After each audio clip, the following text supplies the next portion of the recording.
प्यारे बच्चों, आपका मेरे चैनल उमेश क्लासेज में स्वागत है। आज हम व्याकरण का बड़ा सुंदर सा टॉपिक है, जैसे वाक्य कहते हैं। वाक्य क्या है हम ये समझ नहीं पाते। आज हम देखते हैं, इसकी परिभाषा के माध्यम से समझने का प्रयास करते हैं। तो आइए शुरू करते हैं वाक्य की परिभाषा। सार्थक शब्दों के परस्पर मेल को वाक्य कहते हैं। सार्थक शब्द क्या है? जिनका कोई ना कोई अर्थ निकलता हो, जैसे संज्ञा, सर्वनाम, क्रिया, विशेषण आदि। जैसे रोहन खाना खाता है, इसमें रोहन संज्ञा है, खाता है क्रिया है। ये सभी सार्थक शब्द हैं। तो चलिए वाक्य के प्रकार के आधार पर हम वाक्य को समझने का प्रयास करते हैं। प्यारे बच्चों, वाक्य 3 प्रकार के होते हैं। पहला सरल या साधारण वाक्य, दूसरा संयुक्त वाक्य, तीसरा मिश्र या मिश्रित वाक्य। अब हम विस्तार से वाक्यों को समझने का प्रयास करते हैं। पहले है सरल या साधारण वाक्य। इसकी परिभाषा के माध्यम से यह समझने का प्रयास करेंगे कि सरल या साधारण वाक्य किसे कहते हैं और उसको कैसे पहचाना जाता है। प्यारे बच्चों, ये परिभाषा है जिस वाक्य में एक ही उद्देश्य यानी कर्ता होता है और एक ही विधेय यानी क्रिया होती है, उसे सरल या साधारण वाक्य कहते हैं। यानी कि ऐसा वाक्य जिसमें एक ही तो कर्ता हो और एक ही क्रिया हो।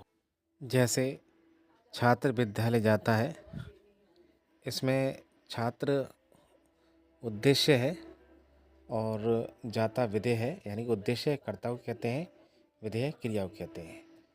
अब साधारण वाक्य के अन्य उदाहरण भी हैं, आइए हम देखते हैं। जैसे मैं किताब पढ़ता हूँ, पक्षी उड़ रहे हैं, माँ खाना बना रही है, अंकित की कलम गिर गई। यानी सभी ये साधारण वाक्य के उदाहरण हैं। अब हम आगे चलते हैं। दूसरा है वाक्य का प्रकार संयुक्त वाक्य। इसमें यह है कि जिस वाक्य में एक से अधिक सरल या साधारण वाक्य होते हैं और ये वाक्य किंतु, परंतु, लेकिन, तथा और आदि संयुक्त शब्दों से जुड़े हुए होते हैं, उन्हें हम संयुक्त वाक्य कहते हैं। जैसे सुरेश पढ़ता है किंतु महेश सोता है। इसमें 2 सरल वाक्य हैं, सुरेश पढ़ता है, महेश सोता है। ये पहला वाक्य होगा सुरेश पढ़ता है, दूसरा महेश सोता है। ये 2 सरल वाक्य हैं और ये दोनों वाक्य किंतु एक संयुक्त शब्द से जुड़े हुए हैं। एक अन्य उदाहरण है, आप खाना खाएं और आराम करें। घिरे परंतु वर्षा ना हुई। रोहन बीमार था इसलिए वो घूमने नहीं गया। आप चाय पियेंगे या कॉफ़ी। ठीक है। तीसरा प्रकार मिश्र मिश्रित वाक्य। ये वे वाक्य होते हैं जिसमें एक मुख्य उपवाक्य होता है और उस पर आश्रित एक से अधिक आश्रित उपवाक्य होते हैं।